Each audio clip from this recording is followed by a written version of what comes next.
Welcome to Fight City NYC. My name is Med Chan, and to my left, I've got Aris Pina. We run the Punch Zone for HBO. We're the sexiest statisticians in boxing. We got a lot to talk about, Aris, but let's start off the show by showing everybody our Shane Mosley impression. Let's touch gloves. Hey. There was too much of that on Saturday, Aris. There was too much touching Sparring gloves. session? Yeah, it was. Yeah. Shane Mosley, I think, is done as an elite fighter. I'm not sure if he was coming into the fight as an elite fighter, but he definitely is not a guy who should be fighting on pay-per-view anymore. I'm not even sure he should be fighting on TV anymore, Aris.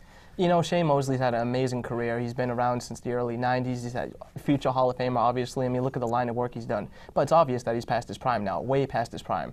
He's arguably won only 2 rounds in 2 of his last 3 fights. Got blown away by Mayweather. I thought he lost the Sergio Mora fight, and he just got blown away by Pacquiao. You know, when enough is enough, enough is enough. And Shane Mosley, who's usually known for go out on his shield, has one of the biggest hearts in boxing, completely just folded it in against Pacquiao. I couldn't believe it. He barely tried. He was more inclined just to touch gloves and just be happy to be there.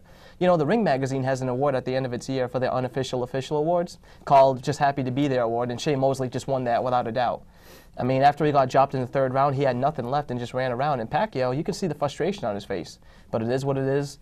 Mosley collected one more payday, and hopefully that's the end for him. Right, it just seemed like Mosley's intent after getting knocked down in the 3rd round was to survive and go the full 12, which he did. I think that people expected the result. I don't think that many people were picking Mosley to win. I think people are more upset about the perceived effort or the lack thereof for Mosley. Well, that's what it was. Shane Mosley's always been known as a warrior. You know, when he's been known to finish fights too. He finished his fight with Mayorga emphatically. Same thing with Antonio Margarito. He always tried against every opponent. He always gave an A+ effort. You can't doubt him that.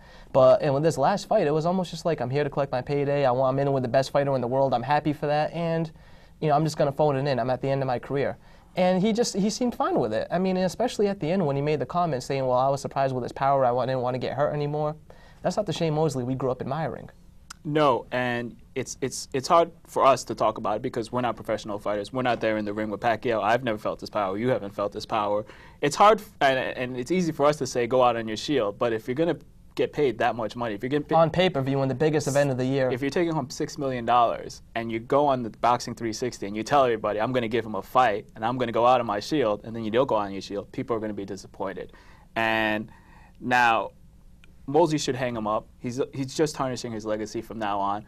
Aris, you're a Boxing Hall of Fame voter. Is he a Hall of Fame fighter? Oh, most definitely is. I mean, his line of work, he's arguably one of the greatest lightweight since Roberto Duran, with the exception of Pernell Whitaker. I mean, he dominated his division, 8 knockouts and 8 title defenses, beat a very good slew of opponents, moved up, defeated Oscar De La Hoya in the biggest fight in LA history, defended the welterweight title a few times against credible opposition. He's always fought A+ guys, never ducked anyone, definitely a Hall of Famer. His body of work proves it. But he's one of those guys, I hope he doesn't hang on too long because he's too good of a guy to become a stepping stone.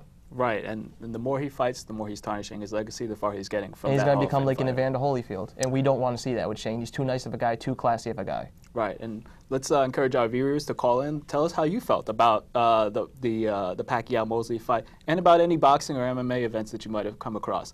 Now let's talk about Pacquiao. To me, he looked a little bit off. There were some issues, he said, with leg cramps during the fight. He was also in a minor fender bender, though it doesn't seem like it was a big deal. His bodyguard's car hit his car when he was going to church. That was nothing. But there's an interesting article up on badlefthook.com written by Scott Christ, one of the best boxing blogs out there. And he thinks that Pacquiao might be past his prime. He's still an elite fighter. He's still better than everybody else. But he just maybe has lost a step, might not be the prime tornado that we're used to seeing. What do you think about that, Aris? To be honest, I don't think Pacquiao's past his prime. I don't believe that yet. But you can tell he's lost a slight little step. I mean, but look at the same thing with the opponent. When an opponent isn't there to survive, it's really hard to look that good when a guy's just there just to clinch and not fight back. And Pacquiao is a guy that he just wants to make a good fight of it, and he's probably got a little frustrated with it. You saw his technique slipped up a little bit near the end of the fight, but that's just because of his frustration. I think when it still comes down to it, he's still the elite best fighter in the world. He's still there, and everyone else is just one notch below him. But to say that, has he slowed down a little bit? Maybe just a tiny bit. I mean, he's been through many wars. He's taken considerable punishment in some of his last few fights against bigger guys. Even though it don't seem like a lot, those punches do hurt, especially for a guy his size. Right, and he's 32 years old. He's 32 years old. He's been fighting since he was a teenager. It's going to catch up to him eventually. So let's just be happy that we have him that we do right now. He's still an elite fighter. He's still the best in the world. And if he keeps with the schedule that he's doing, you know, he should be fine. So his next fight is in November. That's the scheduled day, I think, November 12th. It seems like Juan Manuel Marquez is the lead opponent. They're probably going to do it at some kind of catch weight, maybe 144, 145. How do you feel about that fight, Aris? You know what? I love Marquez. I really do. But he proved before that he can't really compete at that weight effectively. When he fought Mayweather, he just, overweight. You can tell. I think he peaks at 135. I think he might be a little too much at 140 also. So for him to fight at 145 or Pacquiao now, it seems to be built into a natural junior welterweight. And he's at the peak of his powers in terms of his body size. Marquez, I think he pushes himself too much. I don't think it's that competitive anymore.